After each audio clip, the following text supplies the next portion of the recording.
Mesdames, Mesdemoiselles et Messieurs, soyez salués depuis vos positions respectives, où que vous soyez partout dans ce monde.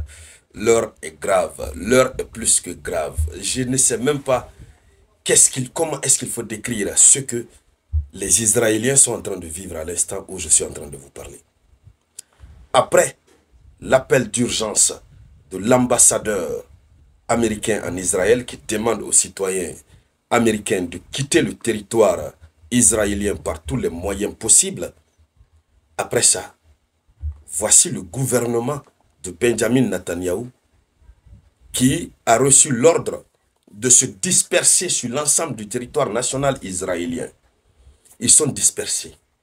Oui, ils ne sont pas tous dans la capitale. Ils se sont dispersés.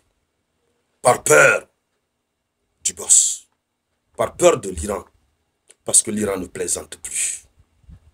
Parce que l'Iran dispose des missiles capables de les cibler où ils sont. Et puis, leur livrer à main propre leur ticket pour le repos éternel.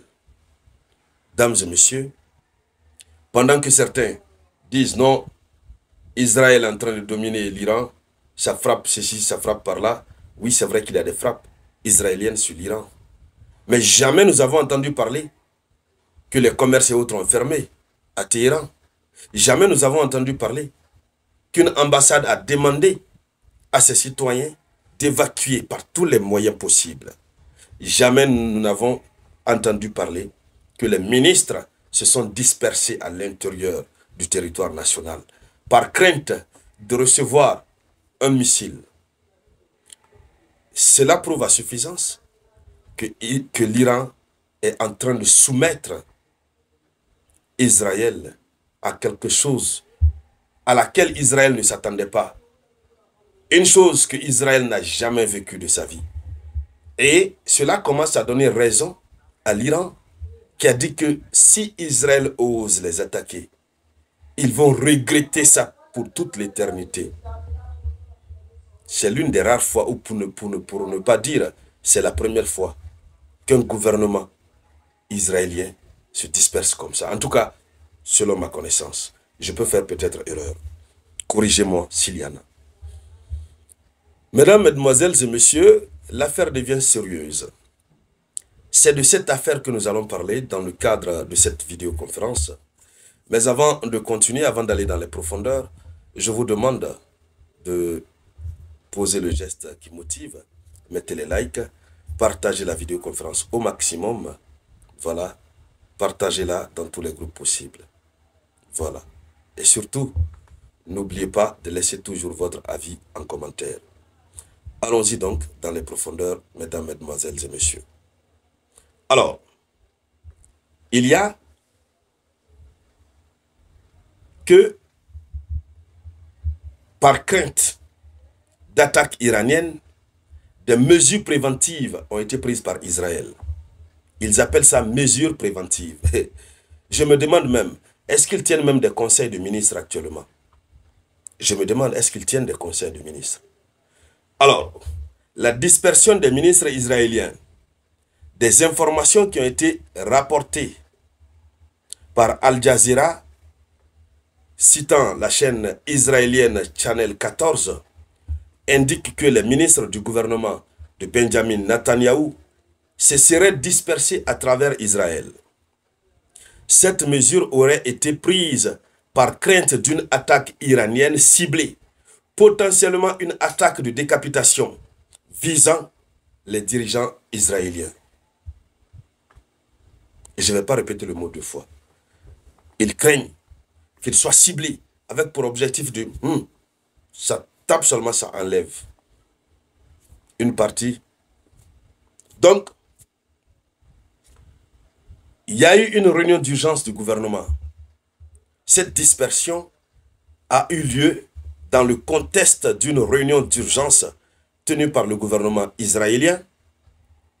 Le fait que les ministres se soient réunis dans des lieux différents du pays souligne le niveau élevé de préoccupation et de perception d'une menace directe et imminente.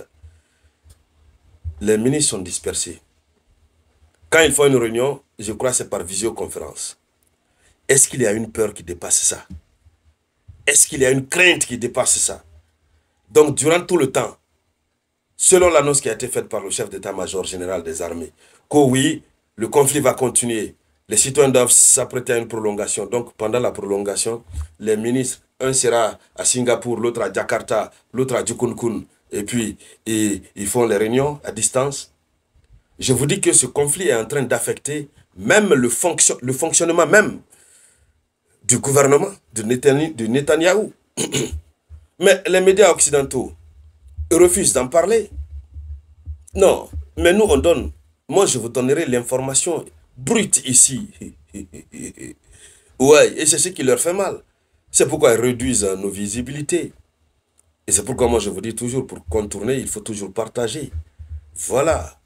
Ils réduisent nos visibilités. Ouais.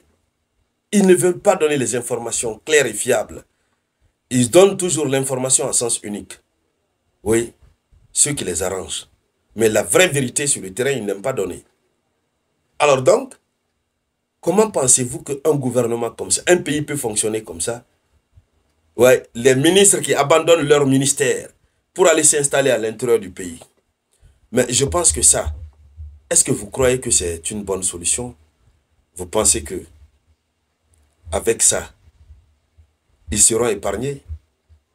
L'Iran ne plaisante pas. L'Iran a des missiles dotés d'une intelligence inégalée. Des missiles qui dansent dans les cieux. Et si on peut le dire ainsi, en termes anaphoriques. Des missiles qui déambulent, qui réfléchissent, qui savent le chemin qu'il faut trouver.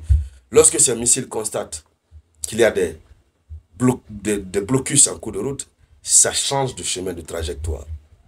Des missiles qui font des dessins dans les cieux.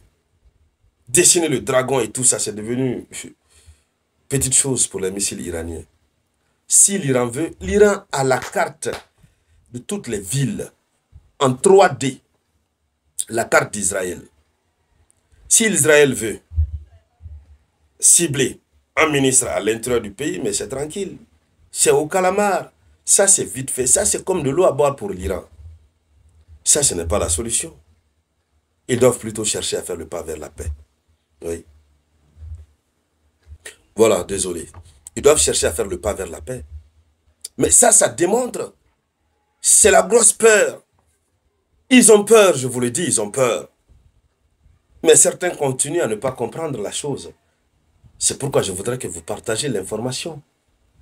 Que ça tombe dans de bonnes oreilles, que les gens comprennent qu'il n'y a pas match entre ces deux. Alors, mesdames, mesdemoiselles et messieurs, c'était ça.